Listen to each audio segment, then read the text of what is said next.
श्री अमरनाथ यात्रा का काउंटडाउन शुरू हो चुका है। तमाम जम्मू कश्मीर के लोग और खास करके पर्यटक व्यवसाय से जुड़े लोग जो है वो काफी उत्साहित हैं। प्रशासन की तरफ से भी जो है तमाम सुविधाएं देने के लिए, हर संभव सुविधाएं देने के लिए युद्ध स्तर पर जो है इस समय तैयारियां जोरों शोरों से चल रही हैं। देखिए, जहां तक जम्मू कश्मीर की अर्थव्यवस्था का सवाल है तो बहुत हद तक हमारी अर्थव्यवस्था भी जो है पर्यटक और यहाँ आने वाले धार्मिक यात्रियों पर टिकी हुई है। हालांकि पिछले साल जो 22 अप्रैल को पहलगाम हमला, वो काला दिन और वो नापाक कृत्य अगर याद करें तो अब उस समय हमारी अर्थव्यवस्था जो है वो काफी हद तक प्रभावित हुई थी। हालांकि उसके तत्काल बाद जो 7 मई को ऑपरेशन सिंदूर चलाया गया, उसमें स्थितियां काफी ज्यादा बदली, मगर अभी तक हमारी अर्थव्यवस्था पूरी तरह से जो है वो पटरी पर नहीं लौटी है।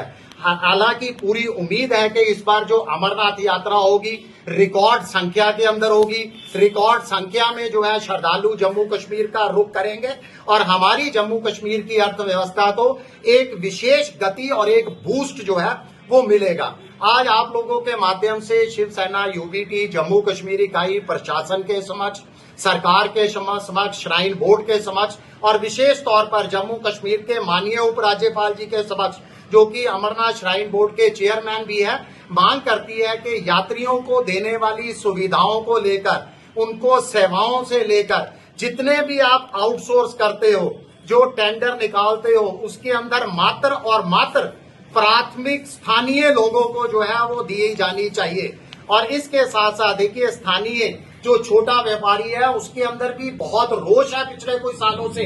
जो घोड़ा सप्लाई करते हैं, जो पिट्ठू वाले हैं, जो बिस्तर, जो टेंट देते हैं, बिस्तर देते हैं, शौचालय की व्यवस्था करते हैं, उनका आरोप है कि पिछले कुछ सालों से बड़े ठेकेदारों और बाहरी ठेकेदारों को जो है तमाम टेंडर आवंटित कर दिए जाते हैं। ये लोग जो है, छोटा व्यापारी हाथ मलता रह जाता है। आप याद कीजिए आतंकवाद का वह दौर, इन्हीं व्यापारियों, ये छोटे ठेकेदारों के कारण जो है श्री अमरनाथ यात्रा सुचारू रूप से चलना जो है वो संभव हुआ था। बहुत अहम रोल निभाया था इन्होंने।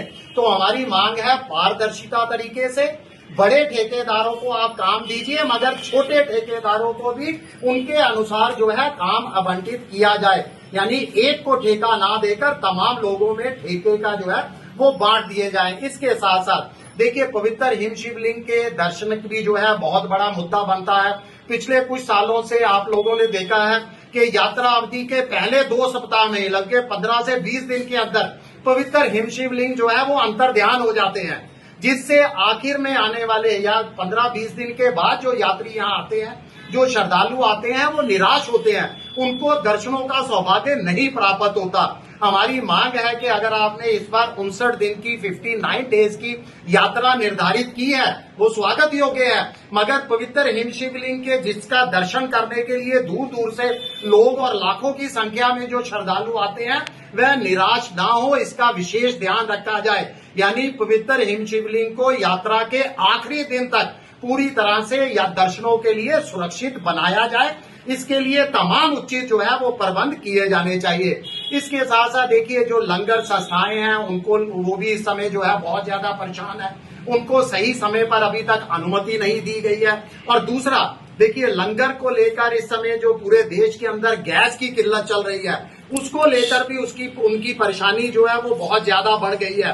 हाल ही के अंदर आपने देखा है कमर्शियल सिलेंडर के अंदर बेतहाशा बढ़ोतरी की गई है। उनको डर है कि वो कैसे जो है वो लंगर बनाएंगे, कैसे उसको सर्व करवाएंगे, क्योंकि सिलेंडर की कहीं उनको दिक्कत ना आए। तो हमारी प्रशासन से मांग है कि जो संस्थानें हैं जो लंगर सेवा देती है, उनको कमर्शियल नहीं बल्कि डोमेस्टिक सिलेंडर के जो है अनुमति दी जाए लंगर बनाने के लिए, और वो डोमेस्टिक सिलेंडर भी उनके लिए जो है वहां पर किए जाएं, उनका जो है अरेंज किए जाने चाहिए, ताकि लंगर के अंदर किसी तरह का विघ्न ना हो, श्रद्धालुओं को कोई परेशानी ना हो और लंगर संस्थानों को किसी तरह की कोई परेशानी ना हो।